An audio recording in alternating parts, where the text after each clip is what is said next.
ನಿಮಗಿರುವ ಕರೆಯ ಮೇರೆಗೆ ನೀವು ತೃಪ್ತಿಯಿಂದ ಜೀವಿಸಿರಿ. ಎರಡನೇದಾಗಿ ಲೂಕನ ಸುವಾರ್ತೆ 3ನೇ ಅಧ್ಯಾಯ 14ನೇ ವಚನ. ನಿಮ್ಮ ಸಂಬಳದಲ್ಲಿ ತೃಪ್ತಿ ಹೊಂದಿದವರಾಗಿ ಇರಬೇಕು. ಯಾವುದರಲ್ಲಿ ತೃಪ್ತರಾಗಬೇಕು? ನಿಮ್ಮ ಸಂಬಳದಲ್ಲಿ ನೀವು ತೃಪ್ತರಾಗಿರಿ. ಅನಾವಶ್ಯಕವಾಗಿ ಅವರೊಂದಿಗೆ ಇವರೊಂದಿಗೆ ಹೋಲಿಸಿಕೊಳ್ಳಬಾರದು. ಬೈಬಲ್ ಹೇಳ್ತಾ ಇಸ್ರಾಯೇಲರು ಎಷ್ಟೋ ಆಶಿಸಿದ್ರಂತೆ. ಏನೆಂದು? ಮಾಂಸ ಬೇಕು, ಮಾಂಸ ಬೇಕು, ಮಾಂಸ ಬೇಕು ಎಂದು. ದೇವರು ಕೊನೆಗೆ ತಾಳಲಿಕ್ಕೆ ಆಗ್ಲಿಲ್ಲ. ದಯವಿಟ್ಟು ಗಮನಿಸಿ ಪ್ರಿಯರೇ, ಕೆಲವು ಸಾರಿ ನೀವಾಗ್ಲಿ ನಾನಾಗ್ಲಿ ದೇವರ ಬಳಿಗೆ ಬಂದು ಅದು ಬೇಕು, ಇದು ಬೇಕು, ಇದು ಬೇಕು, ಅದು ಬೇಕು, ಅದು ಬೇಕು, ಇದು ಬೇಕು ಎಂದು ಕೋರಿಕೊಳ್ತೇವೆ. ದೇವರ ಮುಂದೆ ಬಂದು ಗೋಳಾಡುತ್ತಾ ಇರುತ್ತೇವೆ. ಆತನ ಪಾದಗಳನ್ನು ಕಣ್ಣೀರಿನಿಂದ ತೊಳೆಯುತ್ತೇವೆ. ದೇವರಿಗೆ ನಾವು ಸುಮ್ಮನೆ ಬಿಡಲ್ಲ. ದೇವರು ನೋಡಿ ಹೇಳ್ತಾರೆ, ಬೇಡ ಮಗನೇ, ಬೇಡ ಮಗನೇ, ಅದು ನಿಮಗೆ ಒಳ್ಳೇದಲ್ಲ, ನಿಮಗೆ ಕ್ಷೇಮ ಅಲ್ಲಮ್ಮ, ನನ್ನ ಮಾತು ಕೇಳಿ, ಅದರಿಂದ ನಿಮಗೆ ಆಶೀರ್ವಾದವಿಲ್ಲ. ಆ ಉದ್ಯೋಗವೇ ಬೇಕನ್ನುತ್ತಾ ಇದ್ದೀರಿ, ಆ ಹುಡುಗನೇ ಬೇಕನ್ನುತ್ತಾ ಇದ್ದೀರಿ, ಆ ಹುಡುಗಿಯೇ ಬೇಕನ್ನುತ್ತಾ ಇದ್ದೀರಿ, ಆ ಮನೆಯೇ ಬೇಕು ಅನ್ನುತ್ತಾ ಇದ್ದೀರಿ, ಆ ವಾಹನವೇ ಬೇಕನ್ನುತ್ತಾ ಇದ್ದೀರಿ. ಅದು ನಿಮಗೆ ಕ್ಷೇಮವಲ್ಲ. ಅದು ಕೊಂಡ್ಕೊಂಡ ನಂತರ ನಿಮಗೆ ಏನಾಗುತ್ತೆ ಎಂದು ಗೊತ್ತಿಲ್ಲ. ಆದ್ರೆ ನನಗೆ ಗೊತ್ತು. ಆ ಹುಡುಗನಿಗೆ ಮದುವೆ ಆದ ಮೇಲೆ ನೀವು ಪರಲೋಕ ಅನುಭವಿಸುತ್ತೇನೆ ಅಂದ್ಕೊಳ್ತಾ ಇದ್ದೀರಿ. ಆದ್ರೆ ಅವನು ನಿಮ್ಮ ಜೀವಿತ ನರಕವಾಗಿ ಮಾರ್ಪಡಿಸ್ಲಿಕ್ಕಿದ್ದಾನೆ ಎಂಬ ವಿಷಯ ನಿಮಗೆ ಗೊತ್ತಿಲ್ಲ. ನನಗೆ ಗೊತ್ತು. ಅದಕ್ಕೆ ಆ ಸಂಬಂಧ ಬೇಡ ಅನ್ನುತ್ತಿದ್ದೇನೆ. ನನಗೆ ಬೇಕು, ನನಗೆ ಬೇಕು, ನನಗೆ ಬೇಕು, ಅವನೇ ಬೇಕು, ಅವಳೇ ಬೇಕು, ಅವಳೊಂದಿಗೆ ಮದುವೆ ಆಗುತ್ತೇನೆ ಅನ್ನುವಾಗ ದೇವರು ನೋಡಿ ನೋಡಿ ಬಹುಶಃ ಮೌನವಾಗಿರ್ತಾರೆ. ಆದ್ರೆ ನೀವೇನೋ ಅದನ್ನೇ ಆಧಾರ ಮಾಡಿಕೊಂಡು ಮದುವೆಯಾಗಿ ಆಳುತ್ತಾ ಬಂದು ದೇವರಿಗೆ ಹೇಳ್ತೀರಿ, ದೇವರೇ ನನಗೆ ನರಕ ತೋರಿಸ್ತಿದ್ದಾನೆ, ದೇವರೇ ರಾಕ್ಷಸ ಸಿಕ್ಕಿದ್ದಾನೆ ದೇವರೇ ಅನ್ನುತ್ತೀರಿ. ಮಗಳೇ, ಆ ರಾಕ್ಷಸನು ನಿಮ್ಮ ತಂಟೆಗೆ ಬರಬಾರದೆಂದು, ನಿಮ್ಮನ್ನು ಕಟ್ಕೊಳ್ಬಾರದೆಂದು ನಾನು ಮಾಡದ ಪ್ರಯತ್ನ ಒಂದಲ್ಲಮ್ಮ. ನನಗೇ ಪಕ್ಕಕ್ಕೆ ತಳ್ಳಿ ಹಾಕಿ ಅವನೇ ಬೇಕು ಅಂತ ಮದುವೆ ಆದೆ. ಈಗ ಏನ್ ಮಾಡ್ಲಿಕ್ಕಾಗತ್ತೆ?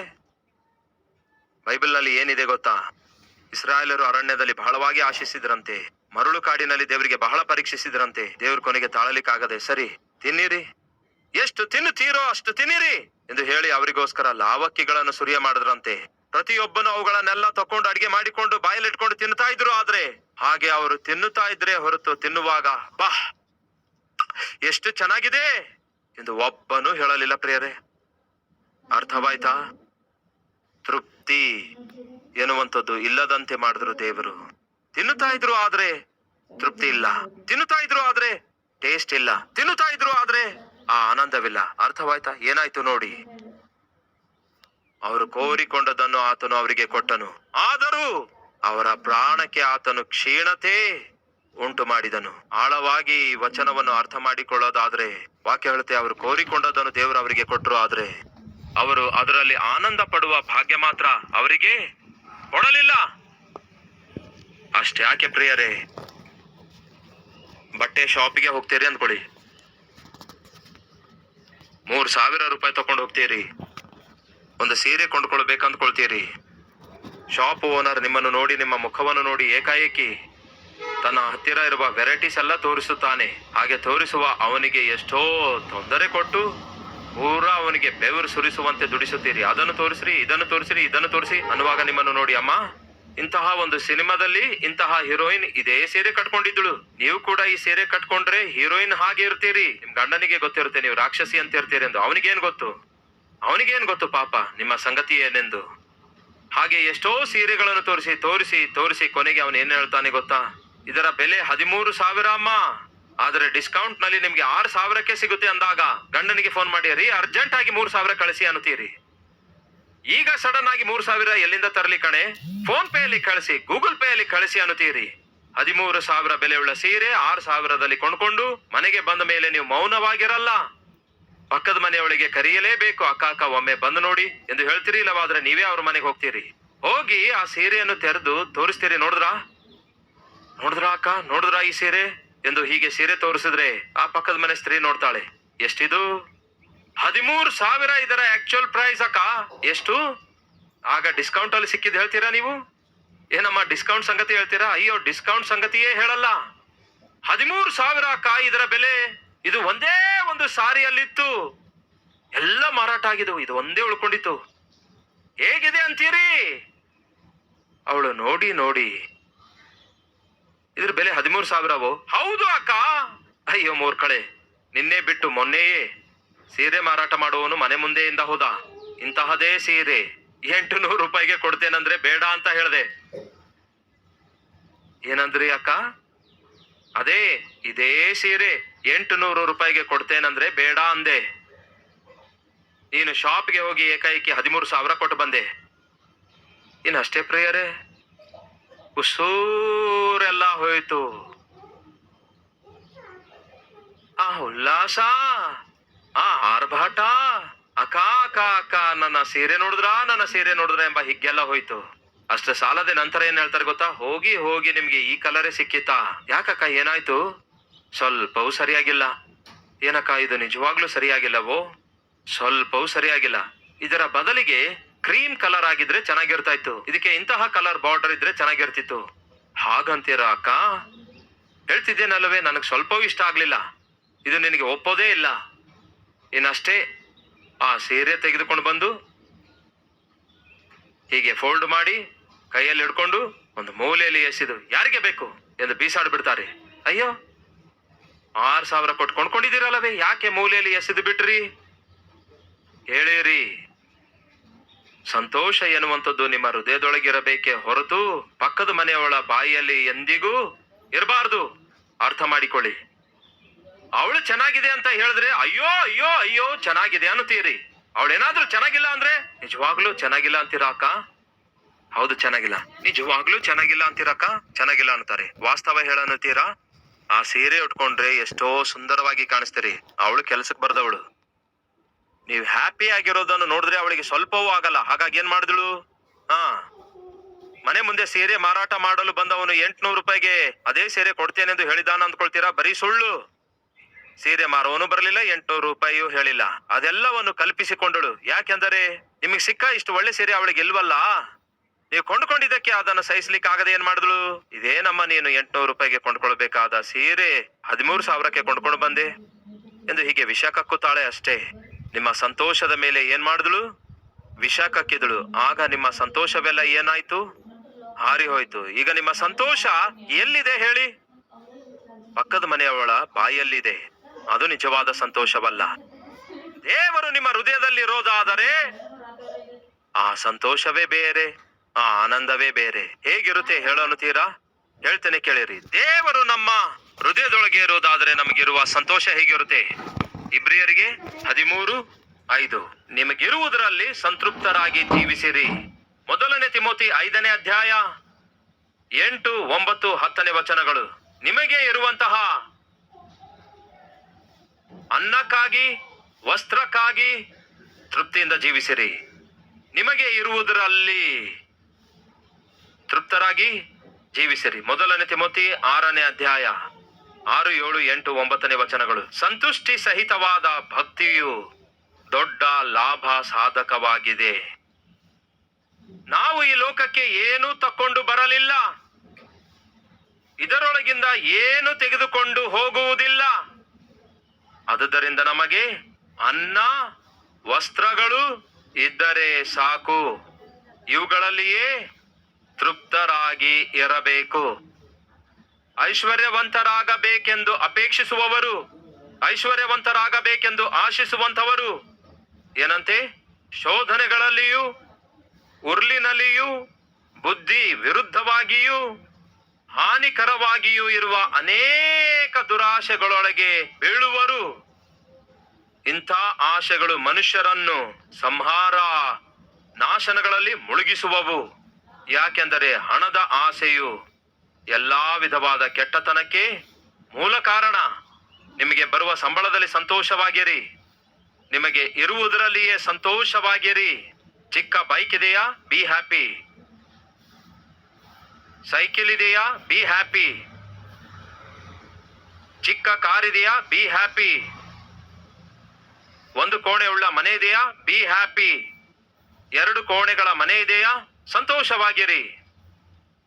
ಇಲ್ಲ, ಹಾಗಲ್ಲ, 3 ಕೋಣೆಗಳ ಮನೆ ಇದ್ರೆಯೇ ನಾನು ಹ್ಯಾಪಿ ಆಗಿರಬಲ್ಲೆ ಅನ್ನೋದಾದ್ರೆ 2 ಕೋಣೆಯ ಮನೆಯಲ್ಲಿ ನೀವು ಸಂತೋಷವಾಗಿಲ್ಲದಿದ್ದರೆ 3 ಕೋಣೆಗಳುಳ್ಳ ಮನೆಯಲ್ಲಿಯೂ ನೀವು ಸಂತೋಷವಾಗಿ ಇರೋದಿಲ್ಲ.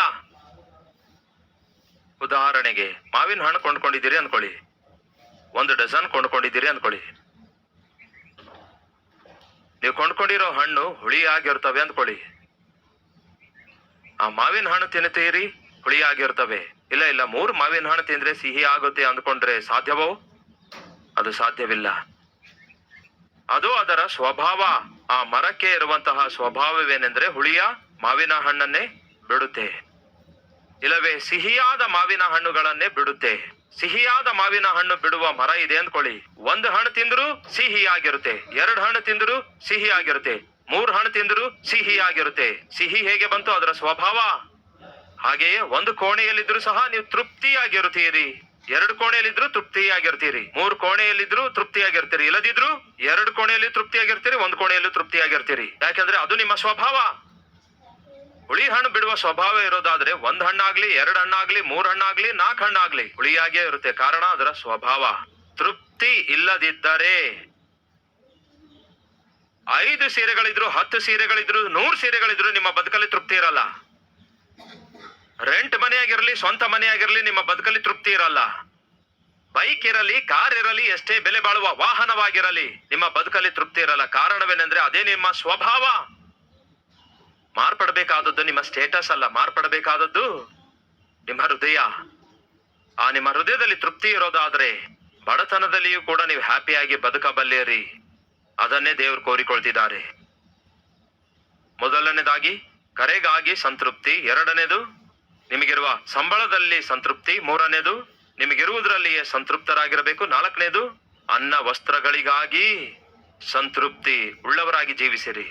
ಆದರೆ ಈ ಸಂತೃಪ್ತಿ ಅನ್ನುವಂಥದ್ದು ದೇವರು ಯಾರಿಗೆ ಕೊಡ್ತಾರೆ ತಿಳ್ಕೊಳ್ಬೇಕಲ್ಲವೇ? ಈ ಸಂತೃಪ್ತಿ ಅನ್ನುವಂಥದ್ದನ್ನು ದೇವರು ಯಾರಿಗೆ ಕೊಡ್ತಾರೆ? ಮತ್ತಾಯನ ಸುವಾರ್ತೆ 5:6, ನೀತಿಗೋಸ್ಕರ ಹಸಿದು ಬಾಯಾರಿದವರು ಧನ್ಯರು, ಅವರು ಏನಂತೆ? ತೃಪ್ತರಾಗುವರು, ತೃಪ್ತಿ ಹೊಂದುವರು. ಯಾರು ತೃಪ್ತರಾಗಿರುತ್ತಾರೆ ಗೊತ್ತಾ? ಧನಕ್ಕೋಸ್ಕರ, ಘನತೆಗೋಸ್ಕರ, ದುಡ್ಡಿಗೋಸ್ಕರ ಆಸೆ ಪಡುವಂಥವರು ಅಲ್ಲ, ನೀತಿಯಿಂದ ಯಥಾರ್ಥತೆಯಿಂದ ಜೀವಿಸಬೇಕು ಎಂದು ಆಸೆ ಪಡುವಂಥವರು ತೃಪ್ತರಾಗಿರ್ತಾರಂತೆ. ಅರ್ಥವಾಯ್ತಾ? ನಿಮ್ಮ ಜೀವಿತದಲ್ಲಿ ನೀವು ತೃಪ್ತಿಯಿಂದ ಜೀವಿಸಬೇಕಾದರೆ ನೀವು ನೀತಿಯನ್ನು ಯಥಾರ್ಥತೆಯನ್ನು ಪ್ರೀತಿಸುವ ವ್ಯಕ್ತಿಯಾಗಿರೋದಾದ್ರೆ ತೃಪ್ತಿಯಿಂದ ಜೀವಿಸುತ್ತೀರಿ. ಜ್ಞಾಪಕದಲ್ಲಿ ಇಟ್ಕೊಳ್ರಿ, ನೀತಿ ಯಥಾರ್ಥತೆ ಉಳ್ಳಂಥವರನ್ನು ದೇವರು ತೃಪ್ತಿಯಿಂದ ತುಂಬಿಸುತ್ತಾರೆ. ಆ ನಂತರ ಆತನು ತೃಪ್ತಿಯಿಂದ ತುಂಬಿಸುತ್ತಾನೆಂದು ಹೇಳಿದೇನಲ್ಲವೇ? ಆ ಒಂದು ತೃಪ್ತಿ ಎಷ್ಟು ರೀತಿಯಾಗಿರುತ್ತೆ ನೋಡೋಣ ಬನ್ನಿ. 91ನೇ ಕೀರ್ತನೆ 14, 15, 16ನೇ ವಚನ. ತೃಪ್ತಿ ದೇವರೇ ಕೊಡ್ತಾರೆ. ಹೇಗೆ ಕೊಡ್ತಾರೆ? ಯಾವ ವಿಷಯಗಳಲ್ಲಿ ಕೊಡ್ತಾರೆ ನೋಡಿಕೊಳ್ಳೋಣ ಬನ್ನಿ. ವಾಕ್ಯ ಹೇಳುತ್ತೆ, ಅವನು ನನ್ನನ್ನು ಪ್ರೀತಿಸುವುದರಿಂದ ನಾನು ಅವನನ್ನು ತಪ್ಪಿಸುವೆನು, ಅವನು ನನ್ನ ನಾಮವನ್ನು ಅರಿತವನಾಗಿರುವುದರಿಂದ ಅವನನ್ನು ಘನಪಡಿಸುವೆನು, ಅವನು ನನಗೆ ಮೊರೆ ಇಡುವಾಗ ನಾನು ಸದುತ್ತರ ದಯಪಾಲಿಸುವೆನು, ಶ್ರಮೆಗಳಲ್ಲಿ ನಾನೇ ಅವನ ಸಂಗಡ ಇರುವೆನು, ಅವನನ್ನು ಬಿಡಿಸಿ ಅವನನ್ನು ದೊಡ್ಡ ವ್ಯಕ್ತಿಯನ್ನಾಗಿ ಮಾಡುವೆನು, ದೀರ್ಘಾಯುಷ್ಯನಿಂದ ನಾನು ಅವನನ್ನು ತೃಪ್ತಿಪಡಿಸುವೆನು. ಯಾವುದರಿಂದ? ನೀವು ನೀತಿಗಾಗಿ ಹಸಿದು ಬಾಯಾರಿದವರಾಗಿರೋದಾದರೆ ದೇವರು ನಿಮಗೆ ತೃಪ್ತಿ ಕೊಡ್ತಾರೆ. ಯಾವ ರೀತಿಯಾಗಿ ಕೊಡ್ತಾರೆ? ದೀರ್ಘಾಯುಷ್ಯನಿಂದ ದೇವರು ನಿಮ್ಮನ್ನು ತೃಪ್ತಿಪಡಿಸುತ್ತಾರೆ. ಸಹೋದರ ಸಹೋದರಿಯರೇ, ಯಾಕೆ ನೀವು ನೀತಿಯಿಂದ ಯಥಾರ್ಥತೆಯಿಂದ ಜೀವಿಸಬೇಕು ಗೊತ್ತಾ? ಅದರಲ್ಲಿಯೇ ತೃಪ್ತಿ ಇದೆ. ಅನೀತಿಯ ಕೆಲಸಗಳನ್ನು ಮಾಡಿದರೂ ಯಥಾರ್ಥತೆಯನ್ನು ಬಿಟ್ಟು ಬಿಟ್ಟರು ನಿಮ್ಮ ಜೀವಿತದಲ್ಲಿ ತೃಪ್ತಿ ಇರಲ್ಲ. ಈ ದಿನ ನಮ್ಮಲ್ಲಿಯೂ ಕೆಲವರ ಜೀವಿತದಲ್ಲಿ ತೃಪ್ತಿ ಇಲ್ಲ. ಏನಿದ್ರೂ ತೃಪ್ತಿ ಇಲ್ಲ. ಯಾವಾಗ ನೋಡಿದ್ರು ಅಳವು ಮುಖ ಇಟ್ಕೊಳ್ತಾರೆ. ಅವರೊಂದಿಗೆ ಇವರೊಂದಿಗೆ ಹೋಲಿಸಿಕೊಂಡು ಅದು ಇಲ್ಲ ಇದು ಇಲ್ಲ ಎಂದು ಹೇಳುತ್ತಾ ಮನೆಗೆ ಬಂದ ಗಂಡನೊಂದಿಗೆ ಹೆಂಡತಿಯೊಂದಿಗೆ ಜಗಳವಾಡ್ತಾರೆ. ಅದೇ ನಿಮ್ಮ ಸ್ವಭಾವ ಆಗಿರೋದಾದ್ರೆ ಲೋಪ ನಿಮ್ಮ ಗಂಡನಲ್ಲಾಗಲಿ ಹೆಂಡತಿಯಲ್ಲಾಗಲಿ ಇಲ್ಲ. ಬೇಸರಗೊಂಡು ಸಿಟ್ಟಾಗುತ್ತಾ ಅವರೊಂದಿಗೆ ಇವರೊಂದಿಗೆ ಹೋಲಿಸಿಕೊಂಡು ಅಸಂತೃಪ್ತಿಯಿಂದ ತುಂಬಿಕೊಂಡಿರುವವರಾದ ನಿಮ್ಮಲ್ಲಿ ಲೋಪ ಇದೆ. ಅಷ್ಟಕ್ಕೂ ಆ ಲೋಪ ಯಾವುದು ಗೊತ್ತಾ? ನಿಮ್ಮೊಳಗೆ ನೀತಿ ಇಲ್ಲ, ಯಥಾರ್ಥತೆ ಇಲ್ಲ. ನಿಮ್ಮಲ್ಲಿ ನೀತಿ ಇರೋದಾದರೆ ದೇವರು ನಿಮಗೆ ತೃಪ್ತಿ ಎಂಬ ದೊಡ್ಡ ವರ ಕೊಡುತ್ತಾರೆ. ಈಗ ಒಮ್ಮೆ ಆಲೋಚಿಸೋಣ, ನಿಮಗೆ ತೃಪ್ತಿ ಇದೆಯಾ? ಸಾಕು ಎಂದು ಹೇಳಬಲ್ಲಂತಹ ತೃಪ್ತಿ ನಿಮಗಿದೆಯಾ? ಸಾಕು, ನನಗೆ ಬಹಳ ಇಷ್ಟವಾದ ಮಾತಿದು, ಸಾಕು. ನಾನು ಹೆಚ್ಚು ಕಡಿಮೆ 20 ವರ್ಷಗಳಿಂದ ಈ ಹಾಡನ್ನು ಬರೆದಿದ್ದೇನೆ. ಸುಹಾಸ್ ಮಗನನ್ನು ನನ್ನ ಎದೆ ಮೇಲೆ ಮಲಗಿಸಿಕೊಂಡು ನಾನು ಆಲೋಚಿಸುತ್ತಾ ಇದ್ದೆ. ಏನೆಂದು ಆಲೋಚಿಸುತ್ತಾ ಇದ್ದೆ ಗೊತ್ತಾ? ದೇವರು ನನಗೆ ರಕ್ಷಣೆ ಕೊಟ್ಟಿದ್ದಾರೆ, ತನ್ನ ಮಗನನ್ನಾಗಿ ಸ್ವೀಕರಿಸಿದ್ದಾರೆ, ಶಕ್ತಿ ಉಳ್ಳಂತಹ ಸಂದೇಶ ಕೊಡುವ ಕೃಪೆ ಕೊಟ್ಟಿದ್ದಾರೆ, ಸೇವೆ ಮಾಡುವ ಭಾಗ್ಯ ಕೊಟ್ಟಿದ್ದಾರೆ, ಒಳ್ಳೆ ಹೆಂಡತಿಯನ್ನು ಕೊಟ್ಟಿದ್ದಾರೆ, 2 ಗಂಡು ಮಕ್ಕಳನ್ನು ಕೊಟ್ಟಿದ್ದಾರೆ. ಇದಕ್ಕಿಂತ ಇನ್ನೇನು ನನಗೆ ಬೇಕು? ನನಗೇನ್ ಬೇಕು ಎಂದು ಯೋಚಿಸುತ್ತಾ ಮಗನನ್ನು ಎದೆ ಮೇಲೆ ಮಲಗಿಸಿಕೊಂಡು ಜೋಗುಳು ಹಾಡು ಹಾಡುತ್ತಾ, ಸಾಕಯ್ಯ ಸಾಕು, ದಿವ್ಯ ದಾನಗಳು ಸಾಕು, ಮೇಲಾಗಿದೆ ಮೇಲು, ನಿನ್ನ ಸನ್ನಿಧಿಯೇ ಮೇಲು ಎಂದು ಹಾಡಿದೆ. ಸಾಕಯ್ಯ ಸಾಕು, ಈ ದಿವ್ಯ ದಾನಗಳು ಸಾಕು. ಆಗ ಕಲ್ವರಿ ಟೆಂಪಲ್ ಇರಲಿಲ್ಲ, ಕಲ್ವರಿ ಸ್ವರ ಇರಲಿಲ್ಲ, ಆಗ್ತಾನೆ ಸ್ಟಾರ್ಟ್ ಆಗ್ತಿತ್ತು. 2003ಯಲ್ಲಿಯೇ ಕಲ್ವರಿ ಸ್ವರ ಪ್ರಾರಂಭವಾಯಿತು. 2001ನಲ್ಲಿ ಕಲ್ವರಿ ಕಾಂತಿ ಮಾಸಿಕ ಪತ್ರಿಕಾ ಪ್ರಾರಂಭವಾಯಿತು. ಆ ದಿನಗಳಲ್ಲಿ ಸ್ಟಾರ್ಟಿಂಗ್ ನಲ್ಲಿರುವಂತಹ ಈ ಚಿಕ್ಕ ಸೇವೆ, ಟಿವಿ ಸೇವೆ, ಮ್ಯಾಗಝಿನ್ ಸೇವೆ ಎಲ್ಲ ನೋಡಿ ಎಷ್ಟೋ ಸಂತೋಷಿಸಿದೆ, ಎಷ್ಟೋ ತೃಪ್ತನಾಗಿದ್ದೇನೆ. ಸಾಕು ದೇವ್ರೆ, ಸಾಕು ದೇವ್ರೆ, ಸಾಕು ಅಂದೆ. 2016ನಲ್ಲಿ ನನಗೆ 45 ವರ್ಷ ವಯಸ್ಸು. ಮೊಳಕಾಲೂರಿ ಮತ್ತೆ ಅದನ್ನೇ ಹೇಳ್ತಾ ಇದ್ದೆ ದೇವರಿಗೆ, ದೇವ್ರೆ ಸಾಕು ದೇವ್ರೆ ಸಾಕು ಎಂದು. ದೊಡ್ಡ ಟಿವಿಯ ಸೇವೆ ಕೊಟ್ಟಿದ್ದೀರಿ, ದೊಡ್ಡ ಸಭೆ ಕೊಟ್ಟಿದ್ದೀರಿ, ನನ್ನನ್ನು ಪ್ರೀತಿಸುವ ಸಮಾಜವನ್ನು ಕೊಟ್ಟಿದ್ದೀರಿ. ಸಾಕು ದೇವ್ರೆ, ಇದಕ್ಕಿಂತ ಇನ್ನೇನು ಕೋರಿಕೊಳ್ಳಲಿ? ಸಾಕು ದೇವ್ರೆ, ಸಾಕು ದೇವ್ರೆ, ಸಾಕು ದೇವ್ರೆ ಎಂದು ನಾನು ದೇವರೊಂದಿಗೆ ಹೇಳ್ತಾ ಇದ್ರೆ, ಆಗ ದೇವರು ನನಗೇನೆಂದು ಮಾತಾಡಿದ್ರು ಗೊತ್ತಾ? ಸಾಕಾಗೋದಿಲ್ಲ. ನೀವು ಸಾಕು ಸಾಕು ಸಾಕು ಅನ್ನುವಾಗ ದೇವರೇನು ಅನ್ನುತ್ತಾರೆ? ಸಾಕಾಗೋದಿಲ್ಲ, ನಾನು ಕೊಡಬೇಕಾದದ್ದು ಇನ್ನು ಬಹಳ ಇದೆ ಅನ್ನುತ್ತಾರೆ. ಇನ್ನು ಕೊಡು ದೇವ್ರೆ, ಕೊಡು ದೇವ್ರೆ, ಕೊಡು ದೇವ್ರೆ, ಕೊಡು ದೇವ್ರೆ ಅನ್ನೋದಾದ್ರೆ ದೇವ್ರು ಏನು ಅನ್ನುತ್ತಾರೆ ಗೊತ್ತಾ? ಏನ್ ಹೇಳ್ತಾರೆ ಗೊತ್ತಾ? ಸಾಕು ಬಿಡಿ. ಅರ್ಥವಾಯ್ತಾ ನಿಮಗೆ? ಸಾಕು ದೇವರೇ, ಸಾಕು, ಸಾಕು ದೇವ್ರೆ ಅಂದ್ರೆ ದೇವ್ರು ಹೇಳ್ತಾರೆ, ಇನ್ನೂ ನಾನು ಕೊಡಬೇಕಾದದ್ದು ಬಹಳ ಇದೇ ನನ್ನ ಮಗನೇ. ಯಾವುದು ಬೆಟರ್ ಹೇಳಿ? ಸಾಕು, ತೃಪ್ತಿಯುಳ್ಳ ಜೀವಿತ ಹೊಂದಿದವರಾಗಿ ಸಮಸ್ತವನ್ನು ಸ್ವಾಧೀನ ಮಾಡಿಕೊಳ್ಳುವುದು ಚೆನ್ನಾಗಿದೆ ಅಂತೀರಾ? ಇರೋದೇ ಅನುಭವಿಸಲು ಕೈಲಾಗದಂತೆ ಬಗೆ ಬಗೆಯ ಕೋರಿಕೆಗಳೊಂದಿಗೆ ದೇವರ ಬಳಿಗೆ ಬಂದು ಅದು ಬೇಕು ಇದು ಬೇಕು ಎಂದು ಬೇಡಿಕೊಳ್ಳೋದಾದ್ರೆ ದೇವರು ತಲೆ ಮೇಲೆ ಬಡಿದು ಇರೋದನ್ನು ಮೊದಲು ಅನುಭವಿಸು ಎಂದು ಹೇಳೋದು ಬೇಕನ್ನುತ್ತೀರಾ? ಸಾಕು ದೇವರೇ ನನಗೆ ಈ ಸೇವೆ, ಈ ಸಭೆ ಅಂದಾಗ ದೇವರು ಹೇಳಿದ್ರು, ಯಾಕೆ ಸಾಕು ಅನ್ನುತ್ತಿ? 40 ದೊಡ್ಡ ಸಭೆಗಳನ್ನು ನಾನು ನಿನಗೆ ಕೊಡ್ಲಿಕ್ಕಿದ್ದೇನೆ ಅಂದ್ರು. ಒಂದು ಸಭೆ ಸಾಕು ದೇವ್ರೆ ಅಂದಾಗ ಎಷ್ಟು ಸಭೆ ಕೊಡ್ತೇನಂದ್ರು? 40 ಸಭೆ ನಾನು ನಿನಗೆ ಕೊಡ್ತೇನೆ ಅಂದ್ರು. ಯಾವಾಗ ನೀವು ದೇವರ ಬಳಿಗೆ ತೃಪ್ತಿ ಉಳ್ಳವರಾಗಿ ಹೋಗುತ್ತೀರೋ ಅದನ್ನು ನೋಡಿದ ದೇವರು ತೃಪ್ತಿ ಹೊಂದಿ ನೀವು ಬೇಡಿದವುಗಳಿಗಿಂತಲೂ, ನೀವು ಊಹಿಸಿದವುಗಳಿಗಿಂತಲೂ ಅತ್ಯಧಿಕವಾದದನ್ನು ದೇವರು ನಿಮಗೆ ಅನುಗ್ರಹಿಸುತ್ತಾರೆ ಎಂಬುದನ್ನು ಮರೆಯಬೇಡಿ ಪ್ರಿಯರೇ. ಬೈಬಲ್ ಹೇಳುತ್ತದೆ, ದೀರ್ಘಾಯುಷ್ಯನಿಂದ ನಾನು ಅವನನ್ನು ತೃಪ್ತಿಪಡಿಸುವೆನು. ದೇವರೇ ತೃಪ್ತಿಪಡಿಸುವುದಾದ್ರೆ ಎಷ್ಟು ಅದ್ಭುತವಾಗಿರುತ್ತೆ ನೋಡಿ. 2ನೇದು 90ನೇ ಕೀರ್ತನೆ 14ನೇ ವಚನ, ಉದಯ ಕಾಲದಲ್ಲಿ ನಿನ್ನ ಕೃಪೆಯಿಂದ ನಮ್ಮನ್ನು ತೃಪ್ತಿಪಡಿಸು. ಯಾವಾಗ ತೃಪ್ತಿ ಅಂತೆ? ಉದಯ ಕಾಲದಲ್ಲಿಯೇ ದೇವರು ಅಂತೆ ತನ್ನ ಕೃಪೆಯಿಂದ ನಮ್ಮನ್ನು ತೃಪ್ತಿಪಡಿಸುತ್ತಾರೆ. 4ನೇದು 65ನೇ ಕೀರ್ತನೆ 4ನೇ ವಚನ, 65:4, ನಿನ್ನ ಆವರಣದಲ್ಲಿ ನಿವಾಸಿಸುವಂತೆ ನೀನು ಆರಿಸಿಕೊಂಡು ಸೇರಿಸಿಕೊಂಡವನೇ ಧನ್ಯನು. ನಿನ್ನ ಪರಿಶುದ್ಧ ಕೈಗಳಿಂದ ನಿನ್ನ ಪರಿಶುದ್ಧ ಆಲಯದಲ್ಲಿ ಉಪಕಾರಗಳಿಂದ ನಾವು ತೃಪ್ತಿ ಹೊಂದಿದೆವು. ಯಾವುದರಿಂದ ತೃಪ್ತಿ ಅಂತೆ? ಉಪಕಾರಗಳಿಂದ ತೃಪ್ತಿ, ಕೃಪೆಯಿಂದ ತೃಪ್ತಿ, ಆಯುಷ್ಯನಿಂದ ತೃಪ್ತಿ. 107ನೇ ಕೀರ್ತನೆ 9ನೇ ವಚನ, ಆಸೆಯುಳ್ಳ ಪ್ರಾಣವನ್ನು ದೇವರು ಏನ್ ಮಾಡ್ತಾರಂತೆ? ತೃಪ್ತಿಪಡಿಸುತ್ತಾರೆ. ಆಸೆಯುಳ್ಳ ಪ್ರಾಣವನ್ನು ತೃಪ್ತಿಪಡಿಸುತ್ತಾರೆ.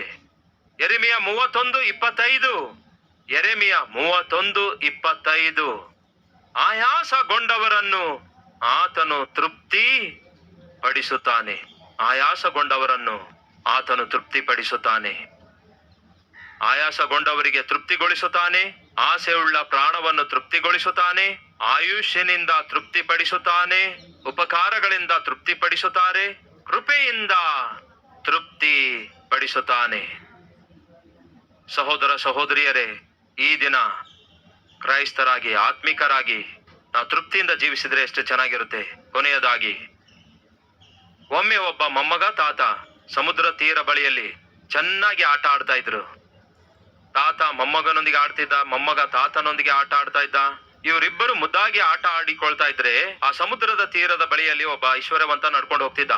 ಹಾಗೆ ಹೋಗ್ತಾ ಹೋಗ್ತಾ ಆ ತಾತನಿಗೂ ಮೊಮ್ಮಗನಿಗೂ ನೋಡಿ ಆ ತಾತನಿಗೆ ಆ ವ್ಯಕ್ತಿ ಕೇಳುತ್ತಾನೆ, ಏನ್ ತಾತ, ನಿನಗೆ ಬೇರೆ ಕೆಲಸ ಇಲ್ಲವೋ? ಕೆಲಸ ಇದೆ ಮಗನೇ. ಏನ್ ಕೆಲಸ ಮಾಡುತ್ತಿ? ಮೀನ್ ಹಿಡಿಯುತ್ತೇನೆ ಮಗನೇ. ಮತ್ತೆ ಮೀನ್ ಹಿಡಿಯಬೇಕಾದವನು ಆ ಹುಡುಗನೊಂದಿಗೆ ಯಾಕೆ ಆಟ ಆಡ್ತಾ ಇದ್ದಿ? ಹೋಗಿ ಮೀನ್ ಹಿಡಿ ಅಂದ. ಮೀನ್ ಹಿಡಿದ್ರೆ ಏನಾಗುತ್ತೆ? ಹೆಚ್ಚು ದುಡ್ಡು ಬರುತ್ತೆ. ಹೆಚ್ಚು ದುಡ್ಡು ಬಂದ್ರೆ ಏನಾಗುತ್ತೆ? ಒಂದು ದೊಡ್ಡ ಬಲೆ ಕೊಂಡ್ಕೊಳ್ಬಹುದು. ದೊಡ್ಡ ದೊಡ್ಡ ಬಲೆ ಕೊಂಡ್ಕೊಂಡ್ರೆ ಏನಾಗುತ್ತೆ? ದೊಡ್ಡ ದೊಡ್ಡ ಮೀನುಗಳು ಸಿಗ್ತವೆ. ದೊಡ್ಡ ದೊಡ್ಡ ಮೀನು ಸಿಕ್ಕರೆ ಏನಾಗುತ್ತೆ? ದೊಡ್ಡ ದೊಡ್ಡ ಹಡಗನ್ನು ಕೊಂಡ್ಕೊಳ್ಬಹುದು. ದೊಡ್ಡ ದೊಡ್ಡ ಹಡಗು ಕೊಂಡ್ಕೊಂಡ್ರೆ ಏನಾಗುತ್ತೆ? ದೊಡ್ಡ ದೊಡ್ಡ ಮೀನುಗಳು ಸಿಗ್ತವೆ. ದೊಡ್ಡ ದೊಡ್ಡ ಹಡಗಿನಲ್ಲಿ ಆ ರೀತಿ ದೊಡ್ಡ ದೊಡ್ಡ ಮೀನುಗಳನ್ನು ಹಿಡ್ಕೊಂಡು ತಂದು ದೊಡ್ಡ ಪ್ರಮಾಣದಲ್ಲಿ ವ್ಯಾಪಾರ ಮಾಡಬಹುದು. ಹಾಗೆ ದೊಡ್ಡ ವ್ಯಾಪಾರ ಮಾಡಿದ ನಂತರ ದೊಡ್ಡ ಪ್ರಮಾಣದಲ್ಲಿ ದುಡ್ಡು ಬಂದ ನಂತರ ಏನ್ ಮಾಡನುತಿ? ಚೆನ್ನಾಗಿ ನಿನ್ನ ಮೊಮ್ಮಗನೊಂದಿಗೆ ನಿನ್ನ ಆಟ ಆಡ್ಕೊಳ್ಬಹುದು ಅಂದಾಗ, ಹಾಗಾದ್ರೆ ಈಗ ಮಾಡ್ತಿರೋದೇನು? ಈಗ ನಾನು ಮಾಡ್ತಿರೋದೇನು ಅಂತ ಕೇಳ್ದ. ನನ್ನ ಮೊಮ್ಮಗನೊಂದಿಗೆ ಚೆನ್ನಾಗಿ ಆಟ ಆಡ್ತಿದ್ದೇನೆ ಅಯ್ಯ. ನನ್ನ ಮೊಮ್ಮಗನೊಂದಿಗೆ ಪ್ರಶಾಂತವಾಗಿ ಆಟ ಆಡಲು ದೊಡ್ಡ ದೊಡ್ಡ ಮೀನುಗಳನ್ನು ನಾನು ಹಿಡಿಯುವ ಅಗತ್ಯವಿಲ್ಲ. ದೊಡ್ಡ ದೊಡ್ಡ ಬಲೆಗಳು ನನಗೆ ಅಗತ್ಯವಿಲ್ಲ. ದೊಡ್ಡ ದೊಡ್ಡ ಹಡಗುಗಳು ನನಗೆ ಅಗತ್ಯವಿಲ್ಲ. ಬೆಳಿಗ್ಗೆ ಬೆಳಿಗ್ಗೆ ಹೋಗಿ ಒಂದು 10 ಮೀನನ್ನು ಹಿಡಿದು ತಂದು ಬೇಕಾದ ವ್ಯಕ್ತಿಗಳಿಗೆ ಮಾರಾಟ ಮಾಡಿಕೊಳ್ತೇನೆ. ಅದರಿಂದ ಹ್ಯಾಪಿಯಾಗಿ ಸುಖವಾಗಿ ಬದುಕುತ್ತಿದ್ದೇನೆ. ನೀನು ಹೇಳಿದಷ್ಟು ಸುಖ ಸಂತೋಷ ದೊಡ್ಡ ದೊಡ್ಡ ಮೀನುಗಳು ಸಿಗುವಾಗ ಬರುವಂತದ್ದಲ್ಲ. ದೊಡ್ಡ ಮನಸ್ಸುಳ್ಳವರಾಗಿ ಇರೋದ್ರಲ್ಲಿ ತೃಪ್ತರಾಗಿರೋದಾದ್ರೆ ಅದರ ಸುಖವೇ ಬೇರೆ ಅಂದ. ಈಗ ನೀವೇ ಹೇಳ್ರಿ, ಆ ಮೊಮ್ಮಗನೊಂದಿಗೆ ಆಟ ಆಡುವ ತಾತನ ತತ್ವ ಸರಿಯಾಗಿದೆ ಅಂತೀರಾ? ಆ ಧನವಂತನ ವ್ಯಕ್ತಿತ್ವ ಸರಿಯಾಗಿದೆ ಅನ್ನುತ್ತೀರಾ? ಆ ತಾತನದೇ. ಅದನ್ನೇ ದೇವರು ಕೋರಿಕೊಳ್ತಿದ್ದಾರೆ. ಆನಂದದಿಂದ, ಸಂತೋಷದಿಂದ, ಸುಖದಿಂದ ಇರಬೇಕಾದ್ರೆ ನೀವು ಧನವಂತರಾಗುವ ಅಗತ್ಯವಿಲ್ಲ.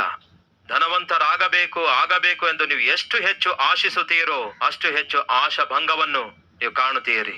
ನಿರಾಶೆ, ನಿರುತ್ಸಾಹಕ್ಕೆ ಒಳಗಾಗ್ತೀರಿ. ಆರೋಗ್ಯ ಹಾಳು ಮಾಡಿಕೊಳ್ತೀರಿ. ಅನುಬಂಧ, ಅನುರಾಗ ಇವೆಲ್ಲವುಗಳನ್ನು ಪಣವಾಗಿಟ್ಟು ಕೊನೆಗೆ ಅಂತ್ಯವಾಗ್ಬಿಡ್ತೀರಿ.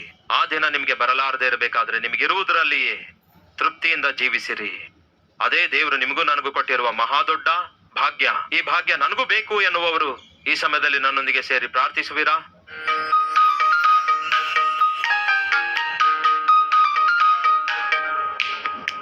ಮಹಾಪರಿಶುದ್ಧನಾದ ಪ್ರೀತಿಯುಳ್ಳ ತಂದೆಯೇ,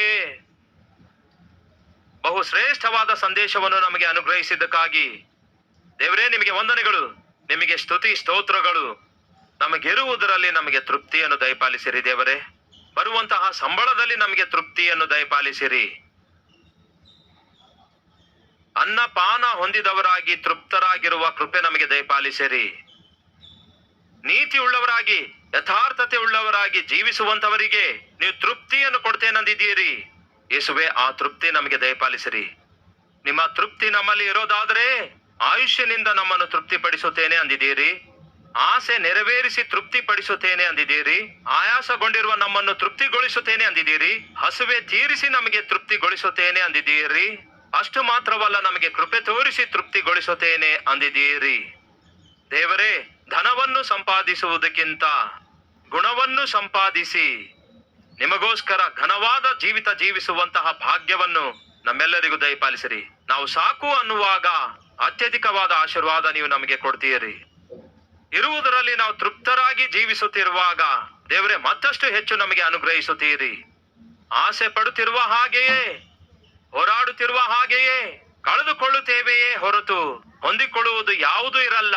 ಇದು ವಾಸ್ತವವಾಗಿರೋದ್ರಿಂದ ನಮಗಿರುವುದರಲ್ಲಿಯೇ ಈ ಕಲ್ವರಿ ಸ್ವರ ವೀಕ್ಷಿಸುವ ಆತ್ಮೀಕರೆಲ್ಲರೂ, ಎಲ್ಲಾ ಕುಟುಂಬಗಳವರು ದೇವರೇ, ಈ ಸಮಯದಲ್ಲಿ ಈ ಪ್ರಾರ್ಥನೆಯಲ್ಲಿ ಐಕ್ಯವಾಗಿರುವಂತಹ ಪ್ರತಿಯೊಬ್ಬರು ತೃಪ್ತಿಯುಳ್ಳವರಾಗಿ ಜೀವಿಸಲು ಸಹಾಯ ಮಾಡಿರಿ. ಸಂತುಷ್ಟಿ ಸಹಿತವಾದ ಜೀವಿತ ನಮ್ಮೆಲ್ಲರಿಗೂ ದಯಪಾಲಿಸಿರಿ ಎಂದು ಯೇಸುವಿನ ನಾಮದಲ್ಲಿ ಬೇಡಿ ಹೊಂದಿದ್ದೇವೆ ತಂದೆಯೇ. ಆಮೇನ್.